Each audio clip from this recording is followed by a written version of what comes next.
Welcome to Health Stealth Radio, where we move away from the mundane to gather insights from the shadows of enterprise and patient cybersecurity. Yes, we surely believe that traditional themes like endpoint software and zero trust are critical, but given massive advances in AI, remote and wearable device hacking, and data hostage negotiators, there's a much darker side to cybersecurity, and not everyone is quite willing to talk about it in public. Health Stealth Radio will thrive on these topics and encourage fireside spats to debate them. Here's your host, Frank Cutitta. Yeah, and welcome to this week's episode of Health Stealth Radio, bringing you insights from the shadows of healthcare enterprise and patient cybersecurity. This week's episode is admittedly selfish. I've had the great opportunity taking part in a cyber breach simulation with IBM in Cambridge, Massachusetts, and I must admit, was one of the most interesting experiences in my time in tech, and especially in corporate communications.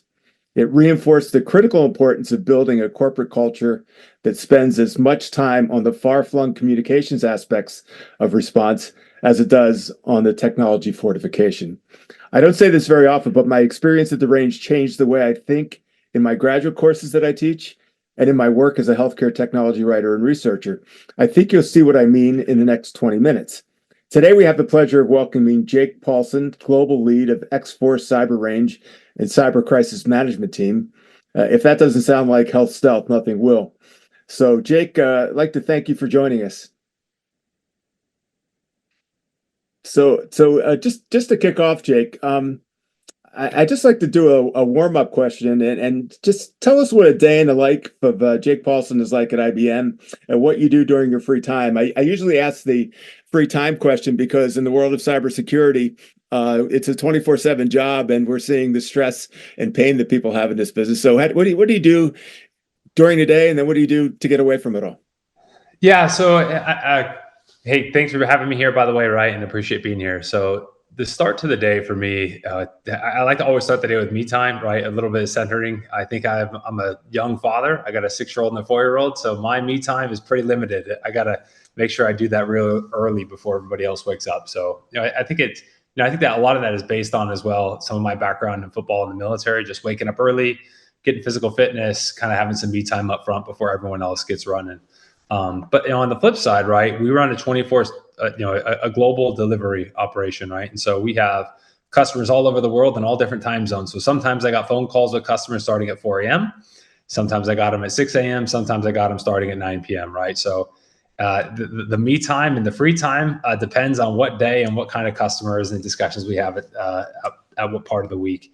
But for the most part, right, like I start out me time in the day, but to make sure I get my kids ready out, have breakfast out to school, and then I start with some threat intelligence updates. What came through the night before, any updates from the night before, especially things that are really tracking major news headlines that are important to our clients. And then I kind of have a GTD, right, a get things done list that I've normally built the night before. I think that's the military officer in me, always having a checklist for one thing or another. And then and that's already prioritized for me because thankfully that's part of just being prepped from the night before.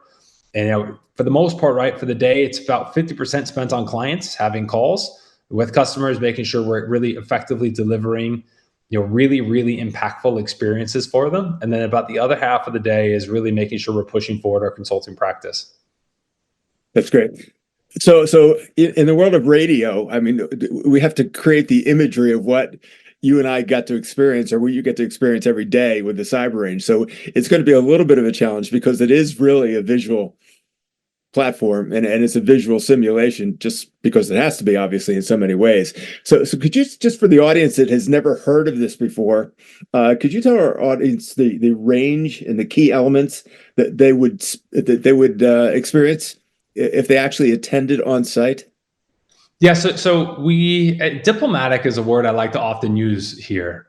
You want to be really diplomatic in how you immerse customers into this, right? Because a crisis is generally going to be associated with some emotional response that's going to get triggered, right? And so we try and be diplomatic in how we trigger that emotional response. And so we do that by really immersing customers in very personal experiences and that reflect their business and what they do for their job.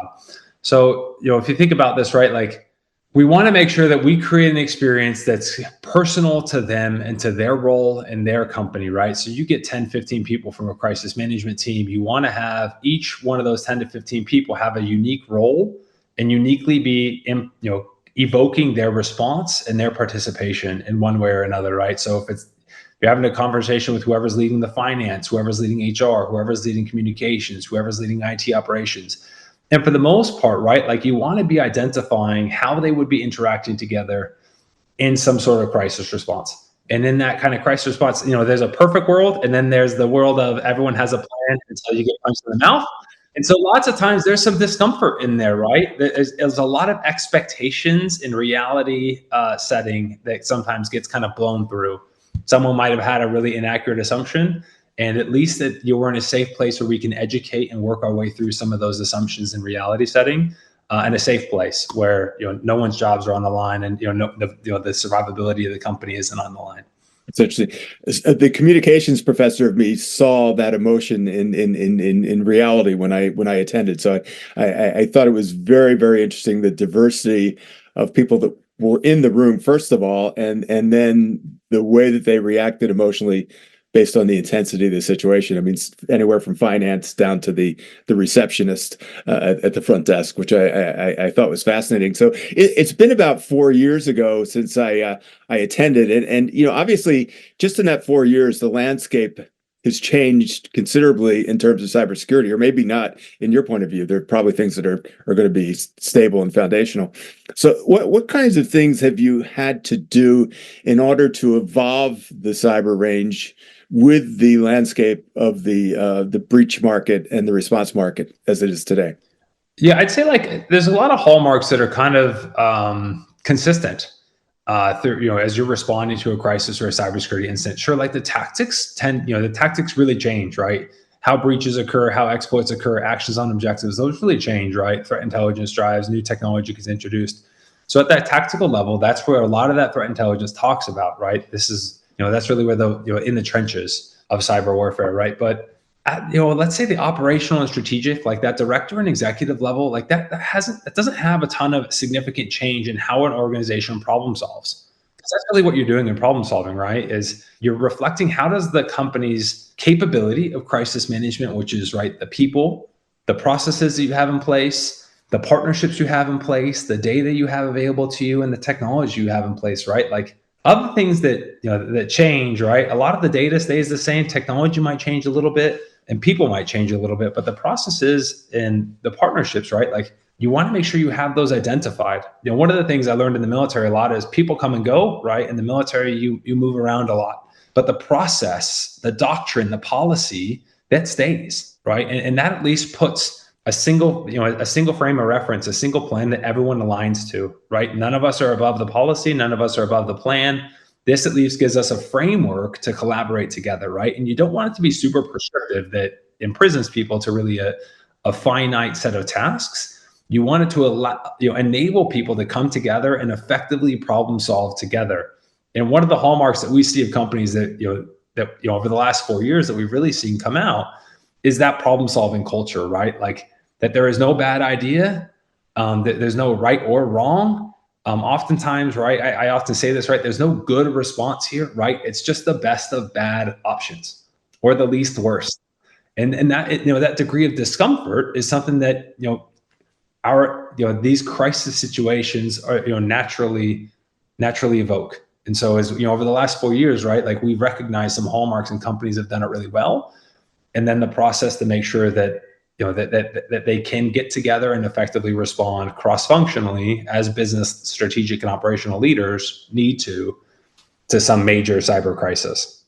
I would imagine you have to see that happening from the top down, the problem-solving culture, because it sometimes doesn't happen organically. In fact, you get pushback from the top. Yeah, you heard me use that word diplomatic up front, right? I think that's both for our facilitators, that's both within the company, right? I think like that's something that we just see companies whose cultures, are really open and problem solving focused, right? They tend to do very well, even if they don't have very strict roles and responsibilities and procedures.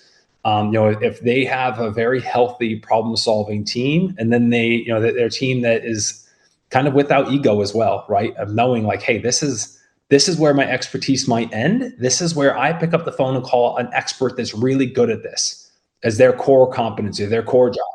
And so like, that's why you hear me say, problem solving, diplomacy, checking your ego at the door. These are all really effective hallmarks to training, to being very effective when it comes to, the real life. So you mentioned facilitators.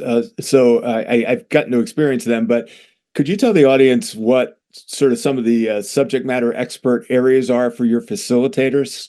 Because when you're there, you get to see it firsthand, especially like in the newsroom aspect, and then I'm sure there are others. So tell me a little bit about these subject matter experts. Yeah, I often say like they're unicorns, candidly, right? Like you're looking for somebody who has really, really rich technical experience that can be able to speak down to that level, right? When they get challenged, they understand really, the foundation of these experiences. But then you want these people that also are really balanced at, from a business acumen, and they understand everything that gets incorporated into a business, right? And it's difficult for one person to have all this knowledge, and we're all getting better in training every day, right? But if you think about some of the knowledge sets you want some of these facilitators to have, right? How it does the cybersecurity or IT major incident management process, what's the best practice and how does that work? So you want knowledge in incident response in IT incident management. You also want to have knowledge in, a degree of business continuity, right? Because it's a crisis because it's disrupting a business, right? We often like to start with customers. Why does your business exist? Most likely it exists to make money in one form or another, right? Unless you're a nonprofit, right? Or a government, et cetera, then you're probably providing some degree of service and you exist to provide service, right? But for most of our, like for-profit private organizations, right? Like we start talking about, why does your business exist? It exists to make money in one way or another, and IT helps that, right? And so how does this business that's in a crisis, because the business is being disrupted, how do we get that business to continue? So business continuity is a part of that. And a lot of times, when it comes to business continuity, especially for IT continuity, a lot of customers tend to think, oh, disaster recovery, right? Oh, we're going to recover our way out of this. I got the get out of jail free card over here that passes me straight to recovery, and we can just go to our backup environment, right? And that gets back to the expectations reality setting. Like, just because we do have a disaster recovery plan, that doesn't mean it's going to give us 100% replicability, in 1 hour. It's not like turning on a backup generator, right? The full equals the same amount of power supply. So, so we go incident response process, incident management process, business continuity processes, disaster recovery processes, and then ultimately crisis management processes. So strategically, how does a business handle a crisis? Those are really some of the core knowledge sets that we really try and look to. And then communications comes into this, diplomatic, interpersonal skills, charisma, gravitas, being able to communicate effectively, hold a room, all of those kind of intangible skills come into play as well. Interesting. Yeah, it's just great to experience. You could just feel it when you get in the room. So, we've been in this business long enough. We have to throw around terms like structured and unstructured data. So I'm sort of curious of what kind of structured and unstructured data do you capture as a result of these sessions? What's the exhaust that comes off of it? And in capturing that, what are the first one is like, what are the top mistakes in the data that you capture? What are the top mistakes that you find with the tech people, the tech guys and the CISOs attendees versus the other ones? We'll get into the other ones afterward, but like, obviously you're doing this for a reason because they're not doing everything right. Otherwise they wouldn't have to go there. What is it you find out coming in that they're doing? I wouldn't say wrong. Let's make it more diplomatic, as you say. Yeah, I mean, I wouldn't even say doing it wrong, right? Like when we go to these events, oftentimes they are champions, right? They're the ones that are kind of sponsoring us and championing us to the rest of the business, right? And what we really want to understand, right, is what the company's cybersecurity posture looks like, right? Like what the resiliencies they have in place, if they have initiatives that the security team's trying to get done, right? And if the security team really understands how the rest of the business, how would they map to the rest of the business and enable the rest of the business to succeed, right? There's known gaps or known risks, right? So we really try and go through workshops with that security team to understand, what are some of the risks to the business that you see today? And then, what are some of the things that you're doing to address that, or some of the gaps that you might have, right? That I kind of put my military hat back on. And I think, most likely course of action and most dangerous course of action. And you want to be able to have kind of a risk mitigation strategy against that. So I put that strategic approach layer, I put that cybersecurity team, our technical teams that come to us through that kind of prism, right? To get them to understand what is the most likely and most dangerous course of action to your business through the security lens, right? So we try and work with them through that. And a lot of times it's just trying to understand that, right? A lot of, part of our cybersecurity practice, right? We're not naturally business. We don't come from the line of business, right? We're generally focused on protecting things that are, within our control and within the business. But, we're not really out working on CRMs, and we're not working on the supply chain, and we're not working out in manufacturing warehouses. So really seeing how the rest of the business operates is, tends to be something that's maybe perhaps not a degree of a blind spot, but just things that we don't get actively involved in, just due to our, kind of the nature of what we do already. Yeah, I came in, my blind spot was coming in as I think I know cybersecurity, but I'm not a professional. So coming in as a communication specialist, I think I was on your PR. I think there's a PR panel there that you have that I got anointed to going on because of my background. So I just curious what you find in your reviews of the non-technical people, the people that really only know cybersecurity based on what they read in the news for the most part. What kind of things do you think you have to impart on them that they might not have coming in? Because it's a different world that everybody hears about. Well, we blocked the breach, we stopped the data flow, but now what do? We have this stuff called the press out there, and we have the news cycles, we have social media. Yeah, it's, for the non-technical team, some of the lessons that we often get out there, right, is, I'll just start with the first one, communications, right? Just communications as an in general lesson learned, right? So one, there's language barriers, right? So what is an IP address? What is a CVE?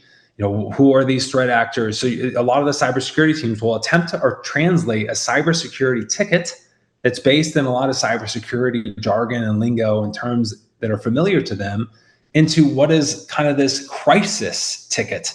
How do we translate that cybersecurity ticket to what the crisis management cross-functional team can actually understand and why this is a crisis to them, right? So there's a lot of that kind of language barrier that already occurs. And so what we see is that education gap, right? You heard me talk about assumptions and expectations gap. The assumption and expectation going into these by the non-cybersecurity teams is that this is a CISO problem. This is a CIO problem. It's my job just to make a business run, or it's my job just to do communications or HR or finance, right? Come to me when you need money.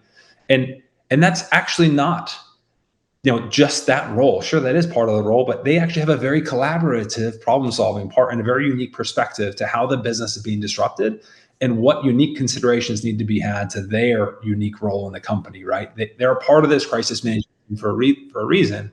And this crisis management team is to steer the company, into some new direction, in response to an opportunity or response to a threat in this situation, right? And so that crisis management team is responsible for making sure that they can respond to the threat and pivot their business, not just the cybersecurity team, but pivot the whole business to being able to effectively respond, recover, and hopefully even take advantage of this threat going forward to the new reality.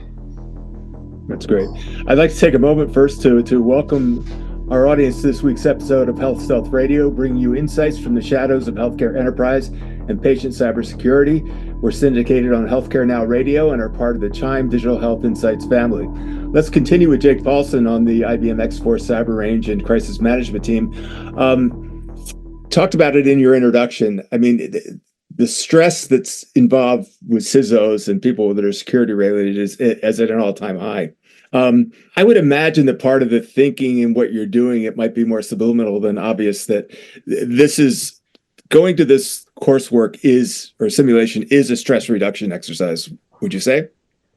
That's the intent, right? Because you're attempting to illuminate that unknown, right? In the military, there's a fog of war and a friction of war, right? Like, you're attempting to reduce that fog of war. You're attempting to get people to really understand that when this crisis level cybersecurity incident occurs, it's not just the CISO and the CIO that are in the crosshairs, right? It's the business that's in the crosshairs. And as a team, they need to respond and recover, right? And that just being able to get the rest of the executive and senior management to understand and really see their role as a part of that team, and not as waiting for the CIO and the CISO to do everything and to get it, and to get this fixed. To understand where they fit and they contribute to that. That helps reduce a lot of that stress of the unknown to the CIO and CISOs, right? And like I said in the beginning, right, or earlier, the more we can champion with those CIOs and CISOs and really understand their risk profile and what they're really worried about, the more we can make sure we create a scenario and we create an effective outcome that helps alleviate a lot of their concerns and helps the business understand what their concerns are, what the IT team's concerns are going into a situation like this, and what they see at some of the blind spots, so that they can deliberately have an effective outcome that establishes more resiliency and gives them a really big path forward. Mm-hmm. Because of the increase in the platforms and the importance of social media platforms, has that also evolved in terms of the simulation of how social media plays into response, and for the positive and for the negative? It really has, right? And I mean, one of the key lessons that we come out of this, kind of circling back to earlier for the non-technical teams, is really big need for holding statements, really well-established holding statements, and ways to, kind of in this court of public opinion that you're in a real battle for, for the future of your company.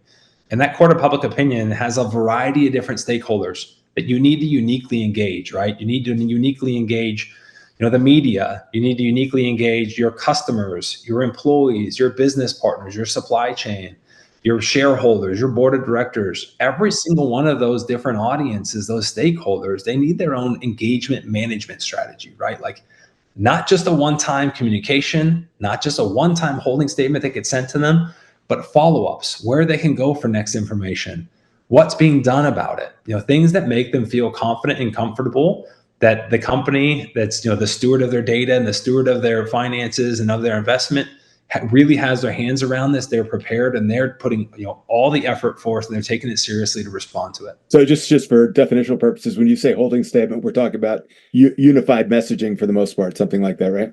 Yeah, right. So something that just establishes, like, hey, we're aware that. Right. We're all going to say the same thing. Yep. Yeah. Something we're all going to say the same thing, right? And like, often, right? Like, imagine a reporter, kind of like a dog with a bone. Like, he picks up and calls one person, he or she, if they're looking for a specific answer or a statement, they don't get do you say no comment to the media? Do you actually pass them to your corporate communications team? Does anybody have the ability to make any statement they want to the media, right? Like, little lessons like that are really important to make sure, how does your organization respond from a centralized communication strategy to all these different audiences? Just for the purposes of our audience visualizing this on radio, I'm sure there is still something equivalent to a CNN studio in the range, and there was a lot of ticker boards for Wall Street sometimes showing the effect of not having unified messaging on immediate effect on stock market. So I thought that was one of the most fascinating things of connecting the dots visually. And my experience was that it was actually really happening. Like, oh my God, I was the PR guy that says something outlandish, and next thing I know, I see the stock dropping. So I have to ask this because I'm a cross-cultural communications professor, and in the graduate courses I talk about, I'm always talking about how the one-size-fits-all approach in situations like this just doesn't work. Did you find anything different in terms of your international audiences or subsidiaries of the companies that are part of your client base, that you've had to do this differently, like with the Japanese company versus an American company, in terms of the way they communicate? Absolutely. I mean, I think you heard me use the word diplomatic more than once, twice, three times so far in this call, right? You need to be really diplomatic, both as a facilitator, right, and as you create these experiences, and understanding, cultural competencies, and awareness across the variety of different companies and cultures that you're going to experience, right? So, we see some cultures that, in some companies, their leadership teams really won't, that kind of open problem solving won't occur as naturally, for a variety of different reasons, right? We've also seen other cultures where, the CEO will be like, I need to be the person to make this statement now to the public. It needs to be me sitting at that desk in front of everybody, right? And sometimes that is the right decision, and sometimes it's there's both pros and cons, benefits and consequences to decisions like that, right? And so we attempt to really always analyze the culture and really showcase some of the best practices that we've seen as hallmarks of really effective crisis responses. And we do that through case studies, right? We do that through best practices we've seen through customers coming through us, the 1,000 customers that have come through our experiences. about 17,000 total attendees for the last 8 years, right? We really try and make sure that we're communicating to our audience like, hey, have you thought about this? Or here's a best practice we've seen. You should consider this. And so we really try and make sure that our experience, the people who are coming through our experiences are walking away with understanding, going forward, here are some of the things they should consider, and really kind of priming them with those aha moments to really be thinking more about how they can bring these lessons back to their organizations. That's great. We've got about a minute left, and I might have to beg our producer to just give me a little bit of elbow room here. Considering the world of technology, I'm assuming that you do this mostly on the facilities that you have, the on-ground facilities, or maybe it's mobile now. Is there a extended reality or virtual reality aspect to any of this that you see coming into these kinds of simulations? Yeah, I often say I can do this in a laptop in a parking garage, right? Or like with handouts in a park. I think that's a military person to me that's so used to doing things with so little technology, right? But the reality is, right, when you're having some completely enterprise crippling ransomware event, like your IT is already going to be struggling to an extent, right? It's already going to be on emergency life support. So you need to be thinking about how to be having these experiences and really conducting a business response, how your business will respond if enterprise IT doesn't exist, right? Do you have out-of-band communication channels? How many people actually have the old-fashioned phone call recall rosters?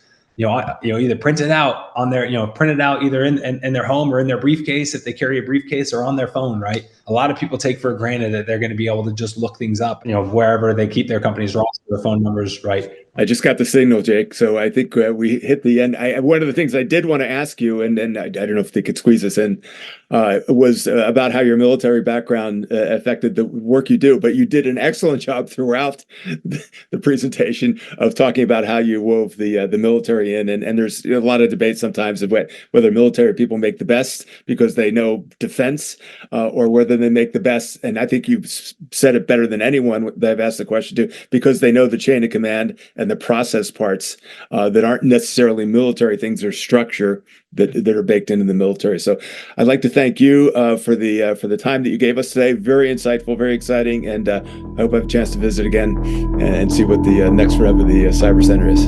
Yeah, it was my pleasure. I appreciate everybody's time today. Thanks. Okay. Thank you for joining us today in the shadows for this episode of Health Stealth Radio with Frank Cutitta. If you like the program, please be sure to share your comments on our social media sites, or feel free to contact us with suggestions for new and stealthy show themes. We look forward to welcoming you again for our next broadcast. In the meantime, stay safe out there.